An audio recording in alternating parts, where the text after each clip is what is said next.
abarisa b'embuzi ezirukuhika hiho muri Ghana zifira mu kireke sabiti 3 kandi abarisa abantu bagira ngo embuzi yakwatwe ndwara ezi neyirukana ekora egira umushija bwa nyamefero mu kiro cumwe n'ingebiro bibiri byonka 30 zatayirwamo ubugwero bwo kwirukana zeta n'ebihinzi ukwezi kumambe musande emu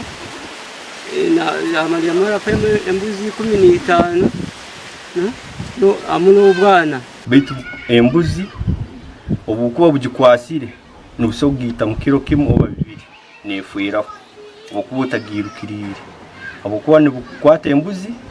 netandika necugura muno oba ne turuka oba neidukana ngero akakikenga ha speed eyamani muno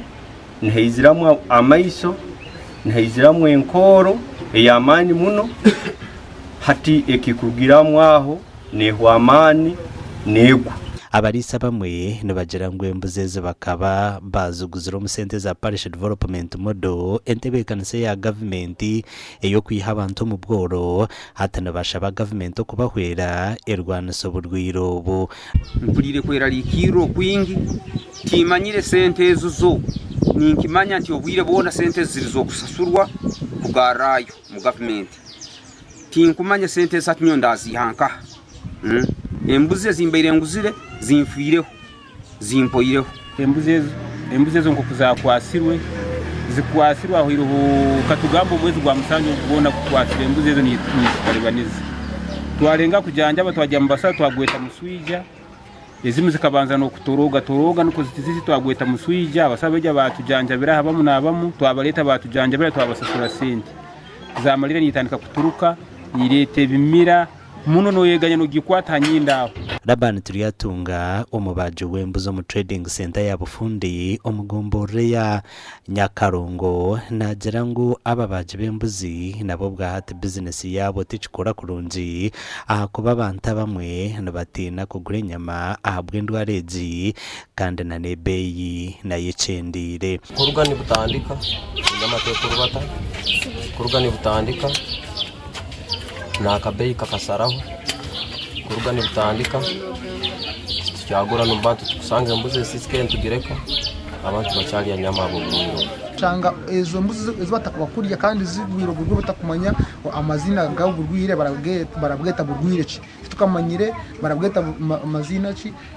nashanga asoba kugamo obuzibu oburwire burwe mu bisoro mu mbuzi buzo mu bantu kandi tane kufa nkebi busoro Lawrence Nwagaba omushaho w'amatungo ahabwe gombora yabwikara empango erumuna Nyakarongo aho ekizube kiri hamwe na negombore ya mirirwe nagira ngo atayayira barisa bamwe bitu klinikare ezimezi ndebiraho wade we are still working kureba ngo murabu twatusa results zenyini zibeni zoreka ku studio infections nizo zibeni zibateganisa mu mbuzi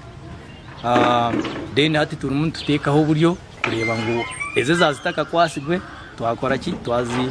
jema niko kureba ngo twayitantara ubugwiro bwe ntunkusabira district ematukiremo eije esoke kebere embuzi ezo ihe sample twari mu laboratories bastadinge chikumara niko bamanye ubwireki ubwiraba government netuyambe etugemere ebisoro byiti twenda abahangu abe by'amatungo na n'ubuhinji mu district ya Kagadi nubagira ngo nahatse tubarukumanya ebiro kukwata handwa rezi kandi ngo batandikire gukora aha kucebera nuko babase kumanya ndwa rezi na no kuzirondera umbazi amakuru agagasha kwa Thomas Tumwebazi.